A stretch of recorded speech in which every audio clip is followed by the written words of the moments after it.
Hello and good afternoon from the Leaders Studio here in London. Welcome along to another edition of Leaders Live. It's Wednesday, the 28th of April. I'm James Emmett, and this is David Cushnan. Do you know what, David? We haven't done a virtual handshake for some time. No, we haven't. Should we do one of those? There we go. There we go. We are live or on demand, if you so choose, for the next 40 to 45 minutes, discussing, of course, what's happening in sport, why it's happening, and crucially, what it all means. Coming up, we will be discussing the use of fan data to enhance the fan experience in the company of Kevin Brilliant, Director of Business Strategy and Analytics at the Chicago Bulls, and Anna Siemens, Insights and Strategy Director at Formula E. And you can get in touch, have your say. We've both got our Twitter streams open here, so we can do a bit of interactivity if you so choose. At LeadersBiz is the Twitter address that you need, and you can comment alongside the LinkedIn stream if you're watching there as well. But first, time I think, James, that we had a good old route around the sports business cupboard. I know you've got the cupboard over there to see what interesting odds and ends you can find. And what is that you've got over there with you? It's a prop, David. This is, let me just see if that's right. Yeah, that's working. It's today's edition of The Times. It's legacy media, David, print media. The Times of London. This is a story by Martin Ziegler, who has been one of the main journalists chasing down new information about this European Super League story that's exploded in the last few weeks. The story's moved on ever so slightly. This is a piece on, as it says here, Top Flight's TV rights coup. This is the Premier League's intention to renew its domestic rights deals with its current partners Sky, BT, Amazon and BBC for the same fees as they have for this current cycle. This is a plan apparently that's been in the works for some time. They've been held back apparently by members of the Big Six. And the Super League, you might have heard, James, came and went in the blink of an eye over about 48 hours last week. This was, of course, 12 teams, 6 from England, 3 from Spain, 3 from Italy, who announced the formation of a breakaway league backed by JP Morgan, only for the project to collapse within, as I said, 48 hours. And now it appears there are, well, more questions than answers. Yes, plenty of questions, and this story is progressing. It's still progressing quite fast. One of the main questions, of course, David, what happens now? As a follow-up question, what happens then? But then also, are we going to have a bonfire of the vanities? Are there going to be repercussions for some of the key figures involved in this? The executives, the owners. We've already seen at Manchester United, Ed Woodward announcing at least his intention to resign based on this. Or perhaps not based on this, we don't know. What will the established leagues and federations do next to exert some control and to swing the power of balance back away from the big Super League teams and more towards the established governance models?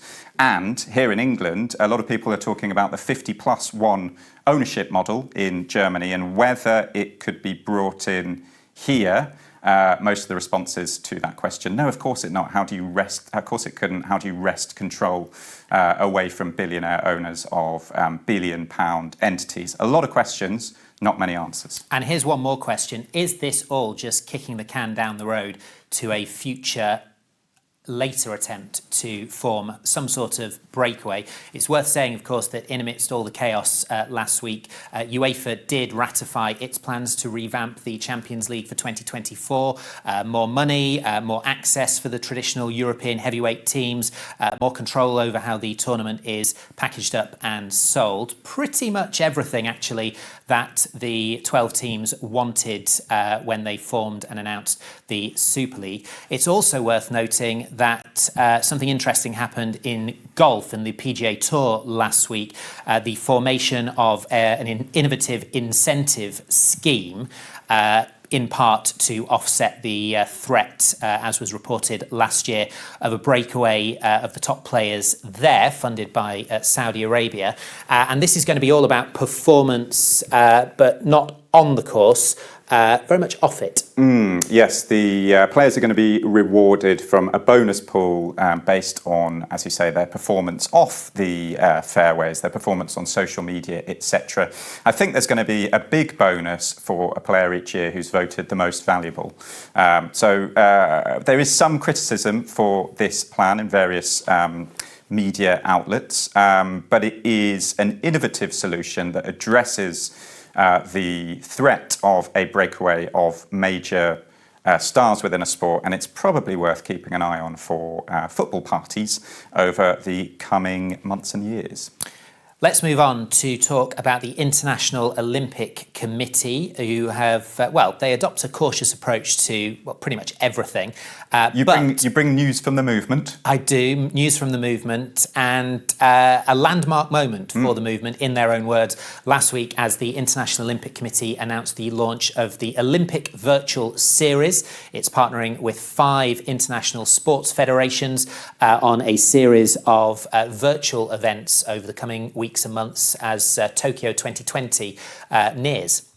Yes, indeed, David. And do you know what? This smells to me very much like a volte face. Oh, really? Yes, it's got the whiff of a volte face, an about turn, because for the last 5, 6, maybe even more years, the IOC has been batting away questions about esports, when, if esports are going to be brought onto the Olympic programme. They're not. We've got no intention of doing that, has been the response. This seems to me like a genuine first move to potentially allow that to happen in the future. Yeah, baseball, cycling, sailing, motorsport and rowing are the 5 sports that are involved from the off, each with an established game behind them. And I think the cycling one is one to watch in particular. The UCI's partnership with Zwift has already seen a number of virtual events take place. And with that under the Olympic banner now, it could be quite powerful. Yeah, indeed. I think I agree with you there, David. It seems to me that these competitions are really going to fly if there is crossover success from athletes who have established records in the real sport. And if they can sort of take that over into the virtual world, then these competitions will gain real legitimacy. Good, one to watch. Now, there's a new name today in the sports digital space, and that name is Infront X. As it launches today, this is the digital arm of Infront Sports and Media, combining the ix.co digital media and solutions business with Infront Labs sports tech research and development divisions. And those two things combined equal a full-service digital powerhouse. Nearly 300 employees across 10 offices around the world, offering the market a unique combination of expertise in designing and developing digital solutions for sports, media and entertainment brands. Those new service offerings will include an advisory service featuring XLab, XStudio and XStrategy, product suites and partner products as well. I think it's safe to say, James, this is exciting news. And we're delighted to have Infront X with us throughout the year as a partner of Leaders Live.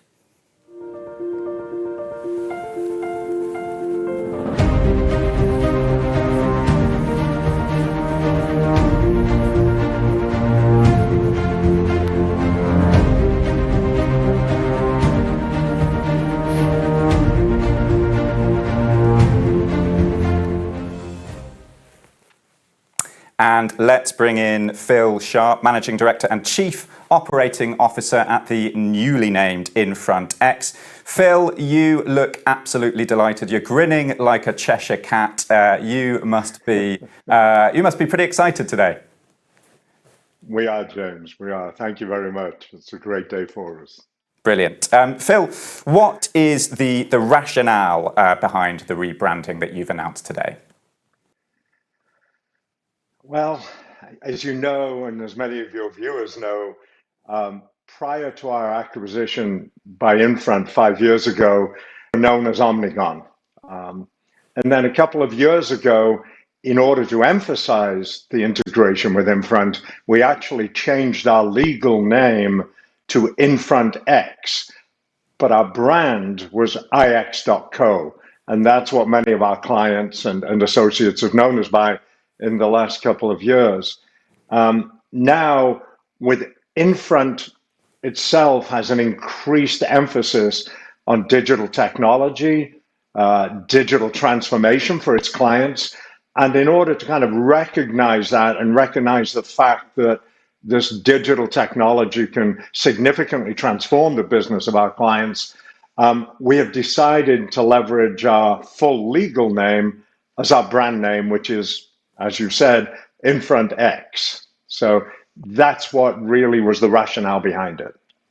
And Phil, what does this combination of expertise that you've talked about allow you to do that you weren't able to before? Yeah, David, it's interesting. So Infront Lab has been an entity within Infront for a couple of years now, and we have not worked very closely with them. We recognized in late 2020 that we needed to combine our expertise in delivering custom-built, client-tailored solutions, which often at a high cost level and a long time to market, with the agility of off-the-shelf innovative entrepreneurial products like the ones that Infront Lab is bringing to the table for us. So in the past, we were somewhat constrained by the nature of the client we could actually serve and deliver for. Now, with the agility we get through these off-the-shelf products, we're able to deliver custom integrated solutions with best in brand products much quicker and a much more competitive price level. It means on a global basis, we can reach a lot more clients in multiple tiers than we were able to do as individual entities within Infront before. Phil, it can be, of course, a very stressful time internally working on a rebrand. So congratulations to you and the team on getting it done and getting it done on time. Thank you, Joe. Well, we've had this date in our diaries for a while. The work going into that is now behind you. You can look forward. You can address the industry. What is your message to the sports industry today? I think it's twofold. I think first and foremost, obviously, we'd like to thank our clients and everyone who's worked with us up to this point over many previous years. So thank you for all your support. The nature of our business is that we focus on solving problems and realizing opportunities for sports properties. And of course, that's across the globe. We partner with our clients very closely in all aspects of our work. So now we're ready to go, we're ramped up, and we're here to help you. So the message, I think, is please reach out to us. We would love to work with you. Phil, you are our partner pundit with us across the day, so stay there and join us for the conversation a bit later. Will do. Thank you. Thank you, Phil. Now, tomorrow night, the NFL Draft gets underway. Always one of the most anticipated events on the US sports calendar, where business and sport meets, James, and dreams are made for a group of young athletes. It's a very romantic way of putting it, David. It's not. Indeed. We asked Ben Fisher, NFL beat writer and our colleague over at Sports Business Journal, to run us through a few of the key business storylines that will play out over the next few days. So, Ben, tell the people who you are and some things they need to know. I'm Ben Fisher, and here are the storylines to watch for the NFL Draft. The Draft is returning to a live event in Cleveland this year after last year's impressive all-remote, all-virtual event. But it's not quite a return to normal. The coaches and GMs will still be picking from their home markets, and the live audience in Cleveland will be limited to allow for social distance. However, this is still a big step back from COVID for the NFL, with many sponsors being able to activate in person for the first time since the pandemic. And 12 teams are inviting fans to live draft parties in their own towns, at stadiums or other locations. And in that case, it's also the first time they're going to see fans for many of them. If this whole blended live remote draft works out, expect the NFL and many other sports properties to take cues on how to run their own events as we continue to take one step at a time back to normalcy. One thing to watch at the draft this year, expect a big push on the vaccine fronts by the NFL, which believes they have enough cultural cachet to twist arms of anyone who still might be reluctant to get the shots. They will explicitly make the case that vaccines help everyone get back to normal life, including sports fan life, and also implicitly make the point by drawing attention to the fact that everyone you see in the immediate seating area watching the draft will be vaccinated.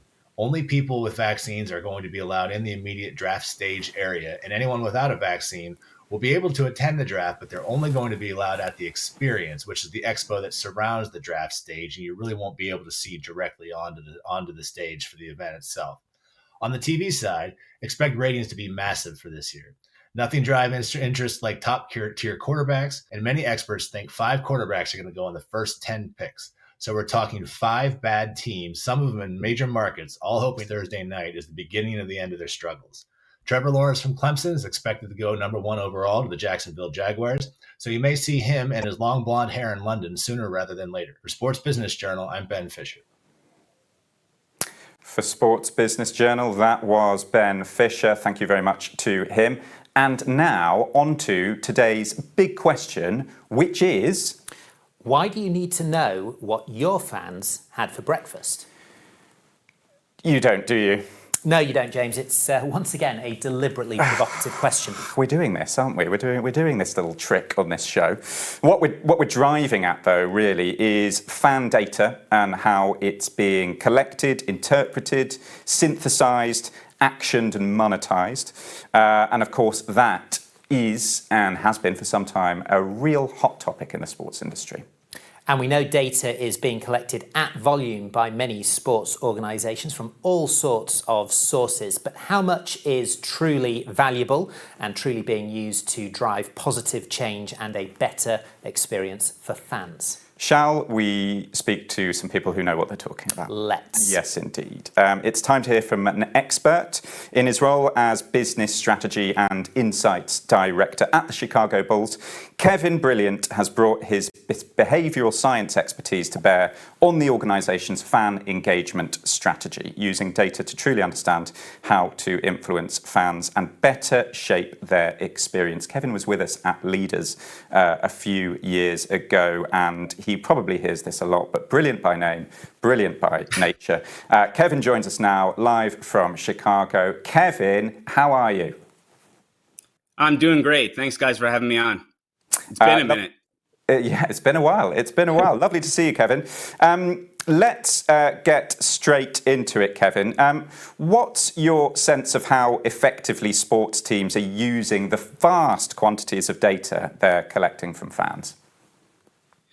Yeah, it's a good question. I think it's a bit all over the map when you talk to different teams. I think it comes from, analytics departments for teams are not that old. Ours is about 7 or 8 years old. That's pretty true around the industry. So I think it has a lot to do with what capabilities teams have emphasized in terms of what's most important to them. So, for example, over the last few years for us, building up a repository of season ticket holder information so we can use that to create better moments for people. That's been a huge point of emphasis. So our data is better in that area than it might be in some others. Kevin, you're a man who I know has a thirst for learning. You're always interested in new techniques, new ways of thinking. I know that what you thought about data collection and use when you went into your job at the Bulls probably isn't exactly what you think now. So what's informed your thinking of late on fan and customer behavior? Yeah, one experience I had recently, I had a chance to go down to Disney's Animal Kingdom and do a bit of secret shopping. I was down there visiting my folks in Naples anyway, so no travel risk involved. But Disney's one of the leaders in the world at creating positive experience for people, right? They understand the psychology of creating great experiences. And so understanding that they put a lot of time and effort into thinking through this, I went to Disney to figure out how they're bringing back their fans amidst COVID-19. So it was a combination of different insights. I put together a photo documentary so I could bring it back and share it with folks at the Chicago Bulls, other folks in the NBA. But the major themes that I saw there is, one, they do a great job with first impression optimization. So right from the get-go, they make people feel really welcome in the park. They have people mic'd up the PA systems, speaking in clear, friendly tones, making people feel very good that even though it's a new normal, things are still going to be fun in the experience they've come to expect. Right? They've also made a huge investment in technology. So mobile's everywhere. You almost can't place an order in Animal Kingdom through any means other than mobile. Everything's wait and pick up. And then finally, Disney put a lot of thought and time and energy in the way that they design their signage around COVID safety. So a lot of neuroscience, consumer psychology went into the way they used green tones, very calming colors, so that they were both communicating the information to people, but not doing so in a way that's going to freak them out or make them feel like there's a warning message being shown to them very visibly.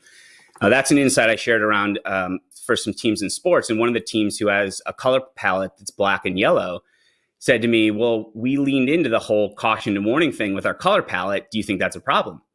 I said, well, yeah, from a very early age, people are conditioned to look at caution and warning symbols as you shouldn't be here. So that's my large point from Disney is when you're thinking about bringing back your fans, understand we're in the business of emotions and do whatever you can to make people feel comfortable. Kevin, I'm just looking at your background there, and I'm trying to understand what first impression you have planted for us to draw from various props you've got in the background. We'll save that for. It's actually a lot of black and yellow there. There is. It's all. I'm sure. Let's bring Phil in at this point, and Phil would be really interested in your point of view from InfrontX. As to that question around your sense, you're speaking to a lot of clients on a daily basis, your sense of how effectively sports teams and leagues are using data. And I know you've also got a question for Kevin. Yeah. This is, I'll take it in the order in which you presented it, David, which is kind of our view. As hopefully some of your viewers know, but I've been around this industry for at least 20 years now, and I've seen many attempts over the years in this industry and others to leverage data and gain insights and therefore actionable insights, let's call it that, from it. So I think there are many learnings we have, and at some point we would love to share those. I think the primary one is start with your end result in mind. I've seen so many people gather vast amounts of data and expend a lot of time and money in doing so, only to arrive at a point where they literally don't know what to do with it. It's we have so much. A data point that I thought was very insightful several years ago was with a large organization we were working with, and they collected over 2,000 points of data. And after working with it for a while, recognized that actually only about 23 of them were actually useful to them, and they could interpret and use to drive action and decisions and behavior. So I'll be interested in Kevin's perspective on that, and maybe Anna's later when she talks, because I know Formula E are doing this. My question for Kevin is quite interesting because, Kevin, I worked with NBA Digital several years ago personally.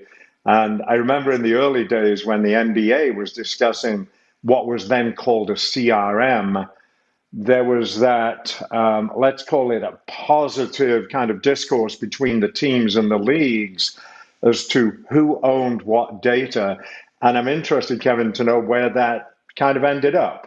What's the relationship between the league and the team in terms of data ownership, data leverage, and what are you using league data for? And what do they use team data for? I think that would be insightful to a lot of people. Sure. Yeah, I think the relationship with the NBA and Teambo, so team marketing and business operations, who powers a lot of that stuff, is very strong. The league has access to data that we simply don't, right? So people who are interacting with All-Star voting, for example, or other league platforms, they have all the data over who's League Pass subscribers, right? Interacting with different NBA channels. I think where we have more visibility than the league does is into what specific moments our fans are looking for and how we go about creating those moments. So in general, when we think about retaining our fans, we think about three things, like thinking like a fan. How do we make it easier? How do we make it more personal? And how do we make it more memorable, right? Those are the big three. And so when you think about those 2,000 data points you mentioned and which ones really matter, if you think about it, we're trying to learn what helps create those moments that matter for people, right? And when we get there, that's sort of the crux of everything. Yeah, interesting. What data then would you say for those three topics is most critical to you? If sports organizations are getting into this fairly late in the game, but they're getting into it now, where should they start their focus, would you say? I know it's one of those it depends answers on what their vision, their strategy, and things are. But given your experience, what would you think? Where would you direct them to start, given what you're doing with fan engagement right now? Yeah, so a few years ago, we underwent a pretty large undertaking where we had interviews with 100 season ticket holders, where we were involving 10 or 15 director level folks, getting on the phone with fans, asking them, how can we evolve your season ticket holder experience? How can we make this better for you? Right.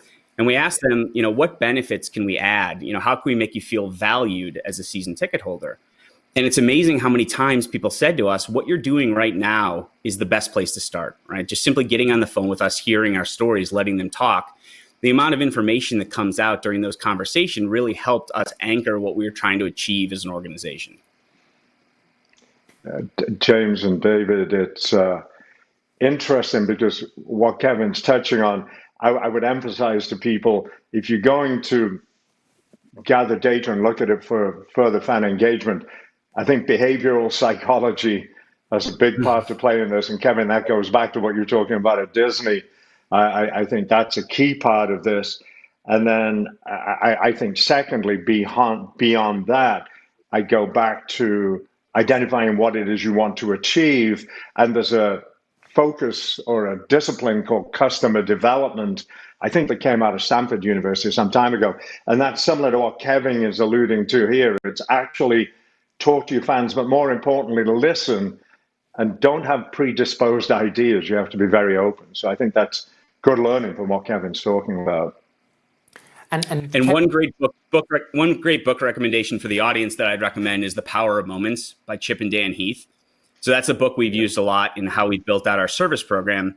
And it's all about the idea that a lot of companies tend to focus on the problem areas, right? When in reality, the things people remember are these peak moments and the end of experiences that really shape how people remember overall their experience. And so we focus really heavily on those things. I recommended the book to Michael Reinsdorf, who's our owner and team president. One of the anecdotes in it is about first day onboarding for new employees. And the whole point is that most organizations, when a new employee joins, will give them their onboarding manual. They'll show them to their desk. They'll say, we'll let you get settled.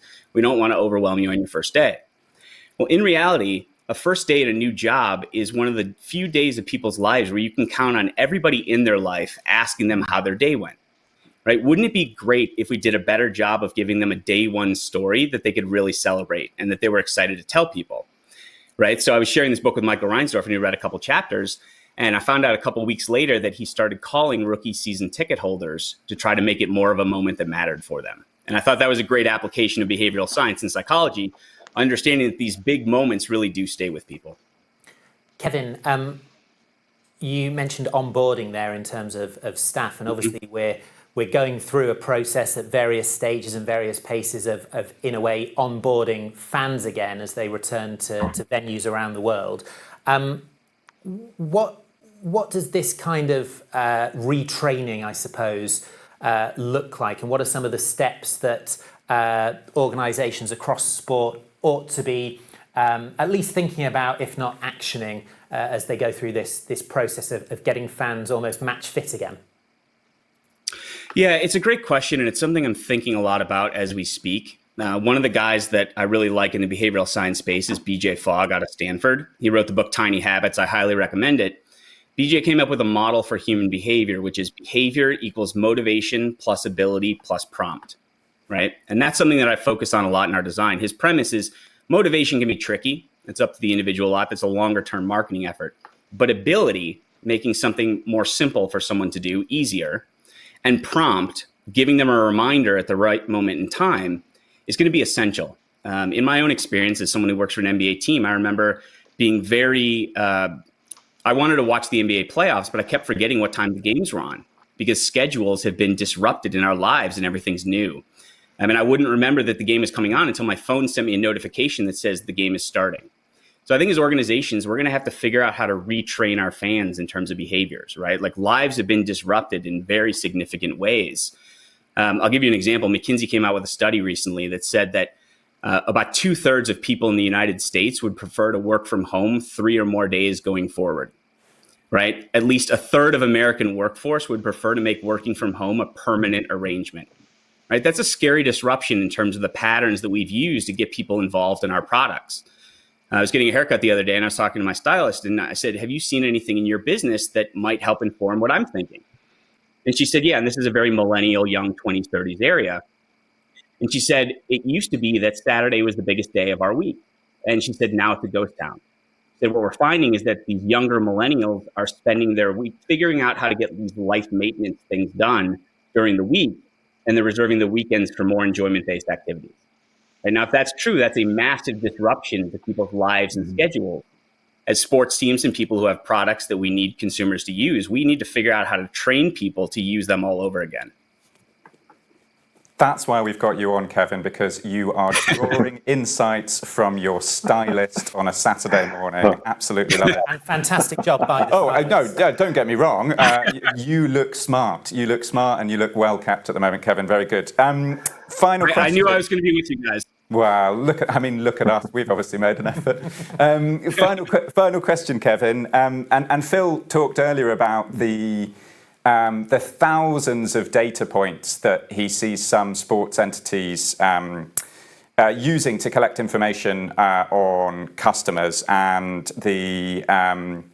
the challenges involved in not necessarily knowing what you want to do with all of that data that you're collecting. And we've sort of slightly tongue-in-cheek titled this section, Why Do You Need to Know What Your Fans Had for Breakfast?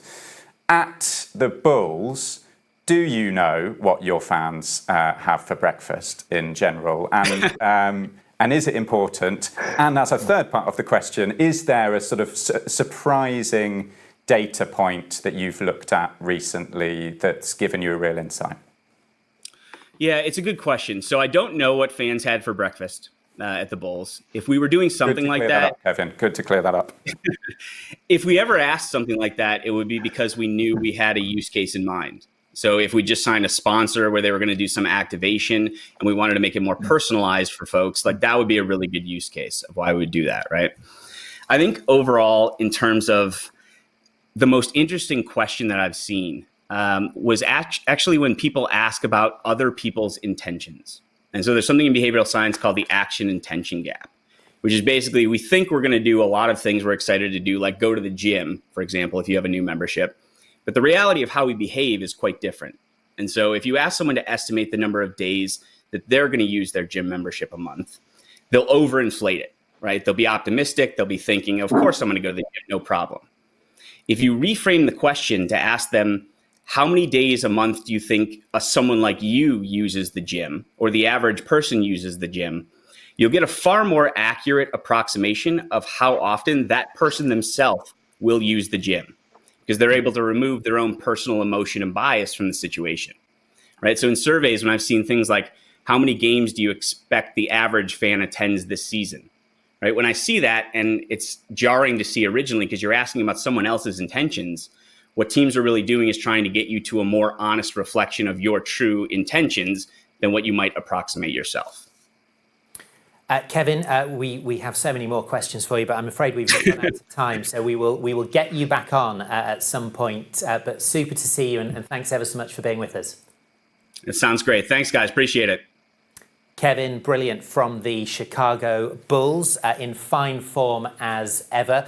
A quick reminder at this point that we have put together a guide on how you can use data to punch above your weight in fan engagement, and it's available to access right now over on the website at leadersinsport.com/fan-data. You are watching Leaders Live with Infront X. Delighted to have you with us today. Time for a perspective now from this side of the Atlantic. Since its launch in 2014, the Formula E Electric Motorsport Series has earned a reputation for listening to its fans and putting their feedback at the heart of their strategy and also at the heart of their product. And we're delighted to have with us Anna Siemens, the organisation's Insights and Analytics Analytics Director, on the line to tell us more.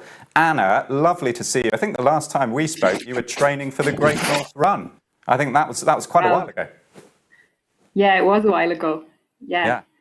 Training's probably the wrong word for it as well. But yeah. You were getting ready to compete in the Great North Run. Anna, let's get stuck in. Some wise words from Kevin just now. But what's your sense of how effectively sports organisations are using the vast quantities of data they're collecting from fans? Yeah, I mean, I agree. It really depends. And it depends what you want to achieve from it, what you need to collect as well. Because I see loads and loads of people collecting tons of data, but not knowing what to do with it or what they want to do with it. And I think we have to focus on why we're collecting it and what we're going to get from it. So for us, it's about like planning. Can we use data in planning? Can we use it in delivery or optimization of what we're looking at? And can we use it on reporting? And I think I see lots of sports organizations collect loads of data, but then come back to report in vanity metrics, which makes me think about, why did you collect all of this stuff if you're going to come back to telling me how many Facebook followers you've got? And it's interesting that the kind of currency that we're still trading in is around the really high level metrics, and actually we can get so much more. So I think, progress definitely in terms of how much people are using data, and I see way more, I suppose, sales narratives from other sports and teams as well involved in data, which is looking at, this is how we spin our story on a particular thing, which is very much data backed. But, I think there's still a long way to go. We've just heard from Kevin, of course, who was talking about his recent trip to Disney's Animal Kingdom and a recent trip to the Salon, both visits where he seemed to glean quite a lot of fan insight.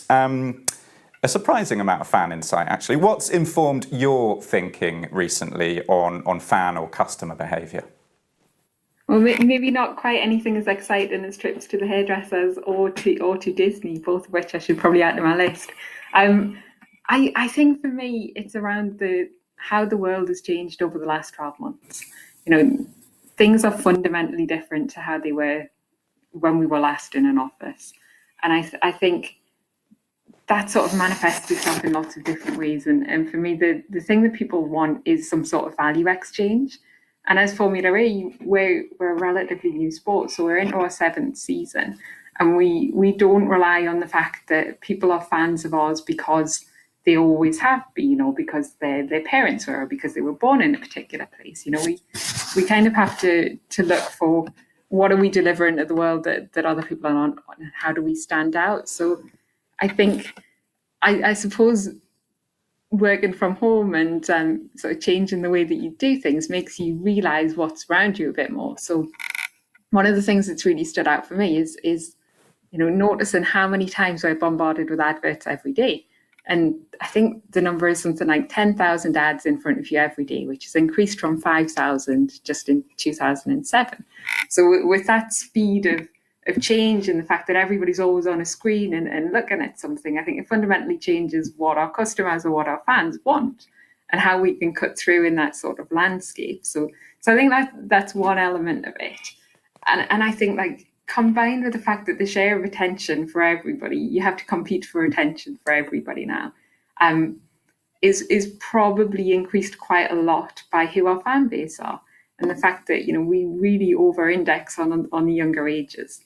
So if we're looking at how we can maintain and grow our fan base amongst those kind of younger generations, then we have to think about, what do they expect and how can we really serve a need that they have in their lives. So I think those two things together, and the fact that fandom can be a little bit fickle, especially when you're building up your fan base and you're talking to people who may not have known you in the first place. So we have to continuously reinforce our message and do things a little bit differently and engage with people in different ways.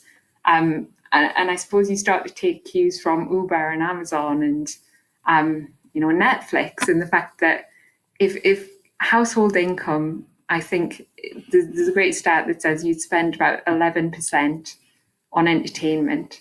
And of that, only 10% is on live entertainment. So we're not even talking about competing with sport. We're talking about entertainment across the whole season. And then to really think about, well, we race on ordinarily a Saturday or a Sunday afternoon. How do you, as Kevin said, people have blocked out their weekends now to spend it in the way that they want to get something from it. There has to be some emotional return from it. So we can't rely on people saying, well, I'm going to go and watch a race because that's what you do on a Saturday afternoon anymore. It's not like that. So I think we have to, we really have to look at how do we get fans in who can be closer to the action in the way that they want to interact with us. And then all of those things together, I guess, is also at a time where brands are re-evaluating what they want to get and how they can really get value from partnerships as well. So that makes us think a lot about what do our brands want, and what metrics can we report back to them that really allows them to get some sort of return on objective as much as anything else. So probably those things together, and I think the last 12 months have brought lots of things home where you have to really pare it back to being how do we deliver value to the people that we want to get our product in front of. Just to build on that, Anna, and I want to bring Phil back in a second. I think Formula E since 2014 and its launch has developed this real sense of not only listening to but really making visible changes as a result. And the Fan Boost is probably the prime and still the prime example of that, actually allowing fans to influence the course of a race. That was obviously a deliberate part of the launch strategy for Formula E. But where do you see that kind of interactivity going next?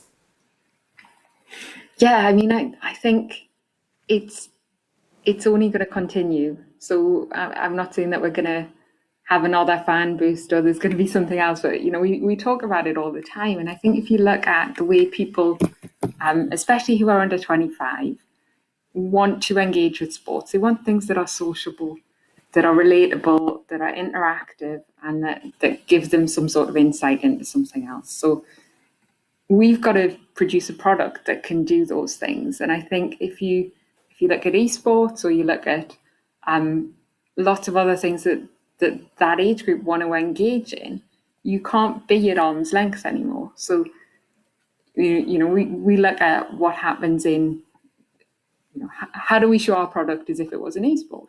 So you look at Twitch and you go, well, you're much closer to the player, and you can see in real time what's happening, and you can understand why they've made such decisions. So we look at these things all of the time, and try and learn from those and get inspiration, actually, because we're trying to bring in people who want to become our fans, and then help them to unlock these experiences that allows them to create amazing memories in the context of the other things that they can do, and the emotions that they have, and the way that they want to express themselves as well. So yeah, Fan Boost is a very deliberate way to engage with our fan base, and I think we'll maybe see more traditional sports going towards that direction as well.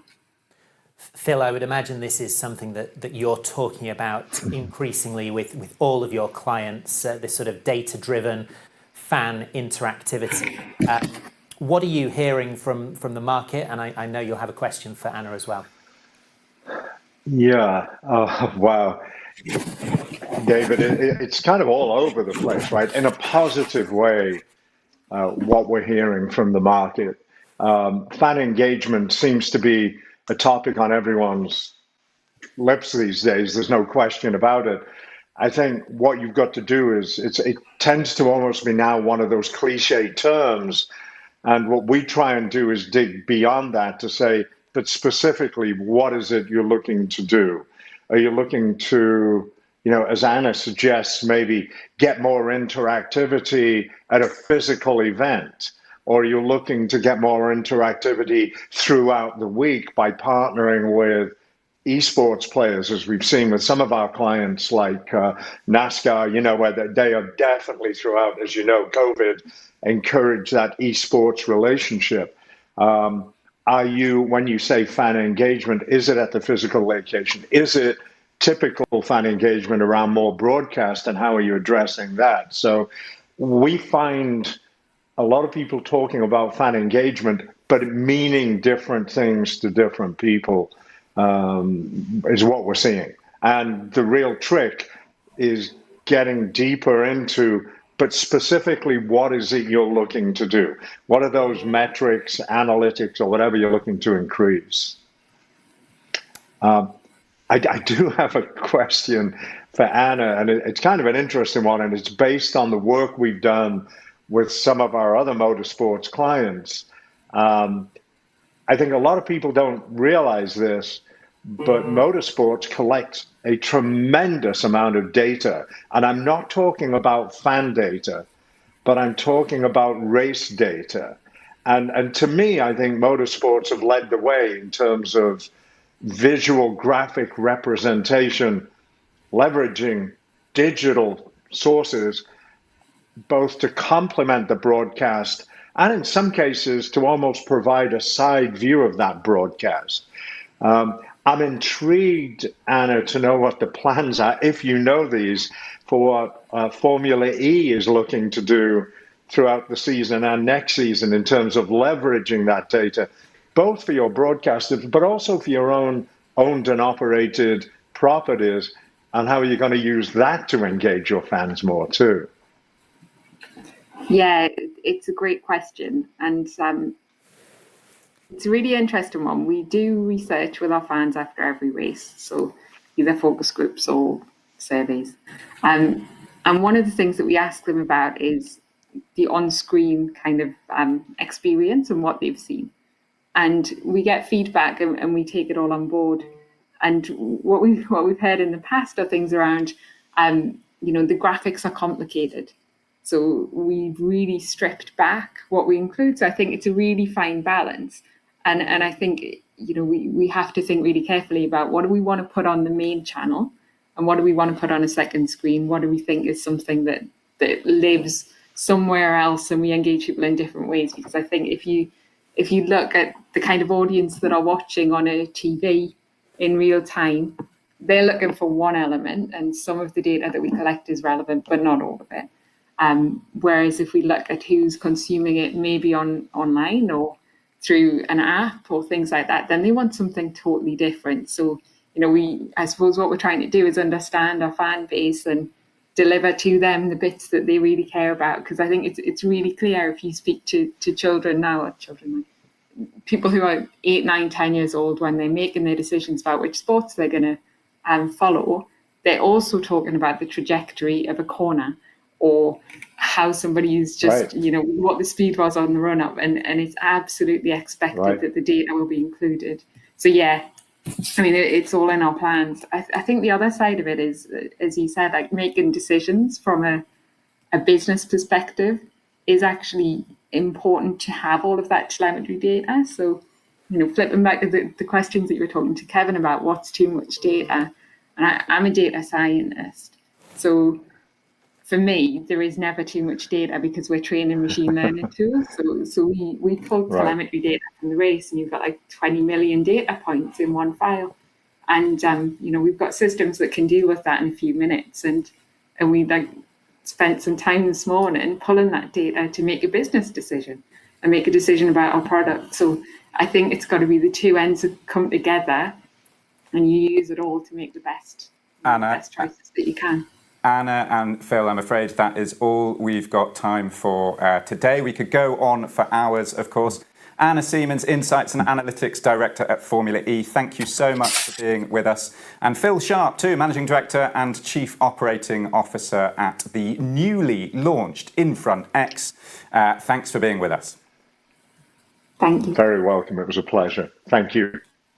And before we go, a reminder that next up from here at Leaders is Leaders Week Direct. Yes, another one where we'll have a dedicated fan lab discussing data and fan engagement strategies, building on some of the conversations we've had today as part of a big wide world of sports business content. Indeed, we've got a dedicated fan lab. David and I will be here in the studio in our white lab coats, no doubt ready to go. It all starts on 25th of May. We've got 3 packed live shows, plus a stacked online library of panels, conversations and presentations. They're calling it the Netflix of conferencing again, Are David. they? They are, yes. To register, head to leadersinsport.com/LW Direct. Looking forward to it. We will see you for that in a few weeks. In the meantime, thank you very much for your company today, and we'll see you again soon on Leaders Live. Bye-bye for now.